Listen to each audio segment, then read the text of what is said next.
What's up, gang? Hope you're doing well. The actual video that someone requested a while back was this video by Jason Preston. And I think I accidentally did the ball handling one, or maybe people requested both. But this video will instantly make you a better defender. Pro secrets and tips. Again, really like Jason Preston. This looks like it's that same workout with Torn Dorn. Let's get into it. Go like, go subscribe, go follow the homies, and let's see how they do. So I'm here. It's called a stick stance. If you Kawhi in his prime, like, and he probably still do it now, but in his prime, he's like this the whole time. Yeah. I just watched the clip of him ripping Ben McLemore like 3 times in a row. Yeah, right here. It was right here. Right, it was right here. And Yeah. he's like this. Yeah. Just waiting for you to do something with the ball. Yeah. So if I'm guarding you, I'm just waiting for you to, and I might get hands on it. Yeah. Right? Like I'm doing. They teach when you're a kid, like one hand high, one hand low. Yeah. That's stupid. Yeah. I don't know. Again, this video to me is very, I can already smell the pretentiousness. Like I said, I really like Jason Preston, but he's playing in the NBA, right? So his perspective on basketball is like hyper fixated on like the NBA. This seems like this guy is also heavily like focused on the NBA. So even that, the last video was very similar. Doesn't mean these guys are wrong. It's just, in my perspective, what I see, most of the people that are looking for information, a lot of this stuff just does not apply to him. So he's pointing out like that a high hand or low hand is bad.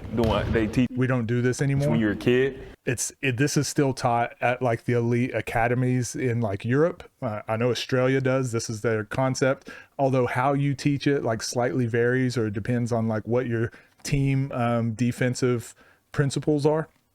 But this is still taught.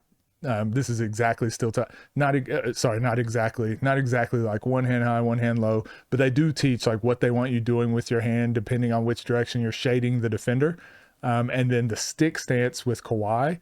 Honestly, I don't see really anywhere else in the world where that's more applicable than just the NBA, because you almost always want to have a hand on the hip of a defender because you're allowed to. NBA, you're not technically allowed to hand check, so they force you to play differently. But Like one hand high, one hand low. Yeah. That's stupid. Yeah. it's not stupid, kids. Fundamentals are just never stupid. I almost got into an argument with an online skills trainer that was talking about this. Maybe we'll discuss it later on, but the more we start downplaying like fundamentals or just base, like no matter what industry you're in, you have to understand like the fundamentals of your industry, and then you can branch out and build off of that once you've met the fundamentals. But you would never go back and say, okay, the fundamental thing is stupid, we do something else now. No, you always need to apply it, and your foundation should always be working upward. You should always be adding to it. You should never add a piece up here and then be like, I'm going to get rid of this thing now, and then I'm going to add another piece over here, and then another piece like way over here, another piece here. Your foundation just goes straight up. You just build on top of your foundation. High hand, low hand, that stuff still works. You could also be Kawhi Leonard and be a generational defender and do a stick stance. Not everyone can do that. I can't move like this. Yeah. Like this is uncomfortable for me moving. Now I'm doing a farmer carry high and low. Yeah. Like nah, I want to be neutral. So Yeah. now, like let's say you go one way, my hands are still. I'm just mirroring. I'm just trying to mirror you. Okay. So let's say you're going this way. Yeah. Even if I'm here, I want my hands, like this hand might be here, Yeah. right? Yeah. But this hand is above you. Well, I mean, you're doing the high hand, low hand thing right now. This is technically what the high hand, low hand is, right? So now I want that still all the time. Yeah. Like I want you to think about how to get that shot off. That's all I really want to do. Like I'm cognizant, I'm mentally thinking like between, like I can feel the basket as I'm playing you, and I just want to, no matter what you do, like you can go any way. Like I just want to stay between you and the basket. If I can bump you and do that, because I'm physically stronger and quicker, now I'm really. So I want to look up Torn. I'd like to see more of like how this does actually apply in a game scenario, because I just feel like I'm a score. I was a scorer. I liked hooping. I like score. I love putting the ball in the basket, and I would like someone to defend me that way. like just straight up and they're just hands off and just like no hand in the shot pocket, I feel like I could just shoot it whenever I want, right? Like and then they're not forcing me any direction. I can kind of go where I want. And also, again, like Kobe, imagine you're guarding Kobe like that and Kobe's dribbling up the court. Wouldn't he just keep going forward until you get here in the post and then like just post you? I just feel like this is like this almost feels like a defensive concept that might be interesting to use sometimes, but this is just foundationally, I find it very flawed. You just go like you're gonna get. Okay. Now talk to me about your footwork, you being on the balls of your feet while backpedaling. So I just want to stay balanced. Like I had a college coach that say like keep your head in between your center of mass. Yeah. And that's stupid because that's fundamental. Like soon as you get your head on the outside, now you off balance. Yeah. Like I just want to keep my head in between my feet. Okay. So now I can move wherever I need to, however I need to move, and wall you off. Yeah. Playing, now I know I gotta be even more on my angles and I gotta be even more on the discipline of my feet. I can't have false steps. It has to be, you go like just how we did offense, and it was 1, 2, 1. Yeah. Two. And offense is more. Every I'm more here. Yeah, because I'm moving forward. And defense is more. Like this, toes are acceleration. Yeah. Heels are brakes. Ooh. I don't know if you want to be on your heels very much as a defender. This to me sounds like it's going to screw up a lot of kids because especially with if you're a slower player, you especially want to do that. I think that's the opposite. Again, I think if you're a slower player, you just want to buy into your team concept. So if it's like force baseline, well, if you're a slower player, then get up on their high foot and force them baseline, force them into the help. That would definitely not be a neutral stance like what they're in. If it's to force middle, like most teams don't force middle, but if it's force middle, you force middle. If it's fight over the screen, you force them over the screen. Don't let them deny it. If it's to blitz the screen, you fight over and blitz. If it's ice coverage, drop coverage, like whatever you're in, you just do your defensive principles with full effort. And that's going to be, and that'll be far better than trying to really focus in on your one-on-one, this sort of stuff. I don't know if I like this. So you're gonna have to open your hips at some point. Yeah. So it's tell me like, how that looks like. what it looks like to open my hips. Yeah. All right, beat me. So now I'm You just run back in front, right? opening to get back to a spot. Now you're running, right? Yes. Now yes. you're running. Yeah. Now I'm running. Yeah. Because if I'm even with you, now I just gotta play on the run with you until I can get back in front. Now if I can get myself back in front, now I'm recovering. It's just like a receiver. If you beat me, like let's say I'm backpedaling until you get even, and as you start to get even, now I gotta turn and run. Yeah. As long as I got enough padding, Not really sold on this one. enough cushioning, And those of you that asked for this, asked me to break this down, please write down in the comments all the things I say. Doesn't mean I'm always right too. So anything you disagree with or you want more clarity on, like definitely ask. But I'm not sold on this one. attain a certain distance. And as soon as you break, I would have to turn and run. I think a turn and run, I think, is a concept that more people should do. Like some coaches teach, like just slide, don't ever cross your feet. Once you get beat, like turn and run. But I honestly, the coaches I've been around, like everyone's teaching that now. And probably the last 6 or however many years have been doing that. In contact, or are you trying to get back contact? So like, let's say I beat you like this. Mm-hmm. And we call this winning the bump. Are you trying There's a bunch of different ways to do it. to, like, I guess, beat me to here, or you Depends what your advantage is. So if you're a stronger player, you probably want to use your strength a little bit to bump them off balance. If you're a faster player, you probably don't want to get caught up in the physical battle. You probably want a foot race. If you're about even, it's probably like an effort thing, or it's again playing to your team's defensive principles. just get contact right here. You know what I'm saying? I do. Yeah. Typically, I would say gain contact. I want to still win the physicality battle. Mm-hmm. The higher level you go, I would say take away contact. because a good offensive player is going to try to initiate contact and then play off of that contact. And it really depends who you're playing. Exactly. With. So if I'm playing a real physical guy, and you coming into me, I can get you off back. Yeah, so pretty much same philosophy I have with this, like winning the bump. He's, again, this concept, and this is what I mean with skills trainers and coaches. A lot of times in their brain, like if you ask Dorn to go guard someone, he probably has like a full philosophy in his head of how he would do it, and he'd probably be really successful with it. Where people struggle is like communicating those ideas to other people, but also in a way that can apply to many different philosophies. So I think like this right here, I just call it winning the bump. There are 1,000 different ways to do that.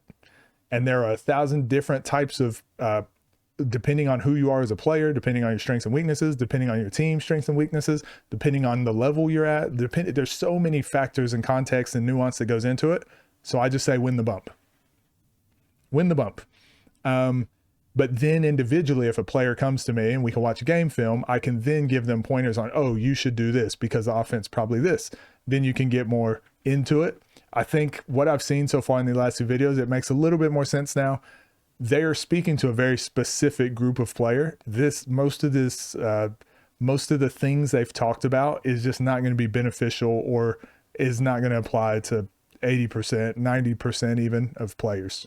And this is not a knock on them. This is more, again, trying to teach you guys how to ingest this information.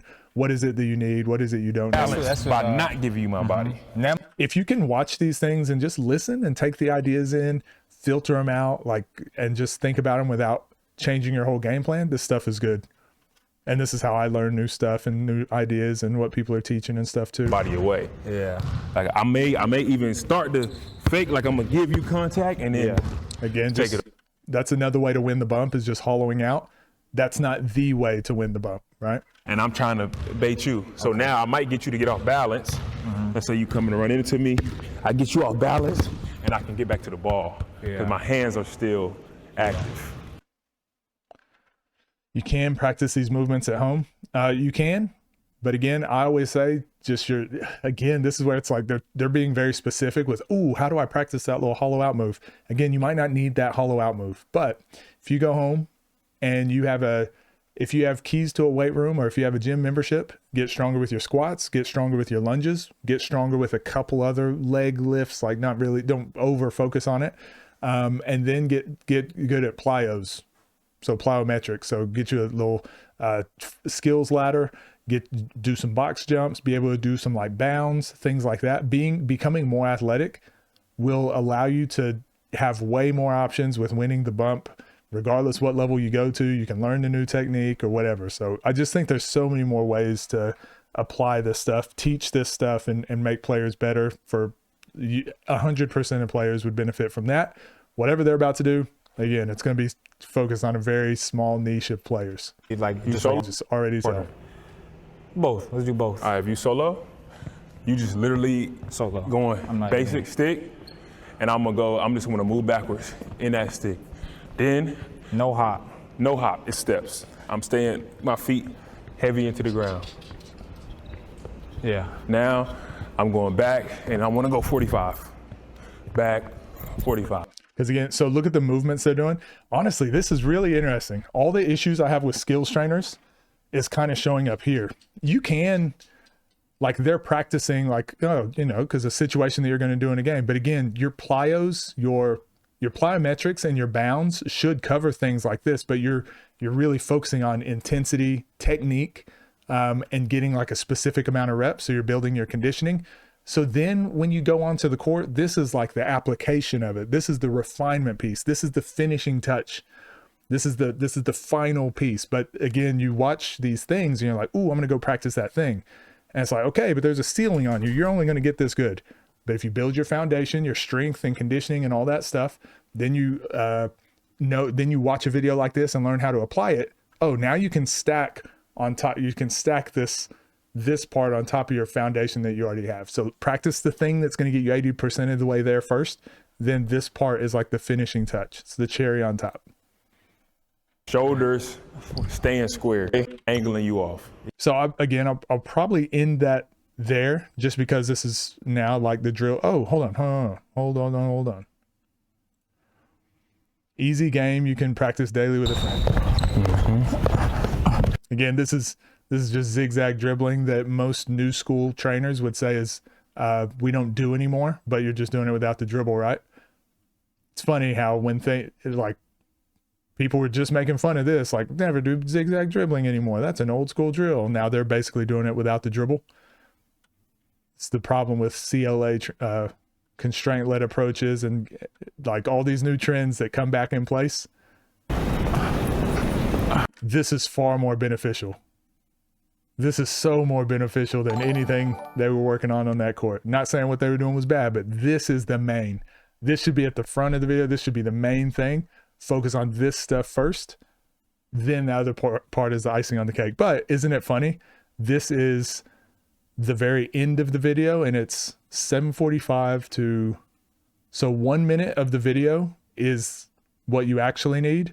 And then the rest of the video, so 10% of the video is what you actually need. The other 90% was stuff that you can kind of mess around with and add in later, but you don't really need it. Okay. So again, always just trying to simplify the game for people, not saying what they're teaching is bad. And this is going to help out some kid out there is like, this is the missing piece to their game. This is going to help them. So not trying to knock it. Love Jason Preston's stuff. Like the more we get of their trainings and the conversations that we have like this, the better basketball is. And he's not grifting. He's not selling you. He's not doing this for money, obviously, right? Like he's not doing this to sell you a program. He's not doing this to sell you gambling ads. So obviously heart is in the right place and his IQ for the game is insane. We've seen him do some breakdowns. So I would never want to discourage or ever want to seem like I'm trashing a player like this. So anyways, let me know what you guys think. These discussions I always enjoy, but yeah, you guys take care. See you in the next one.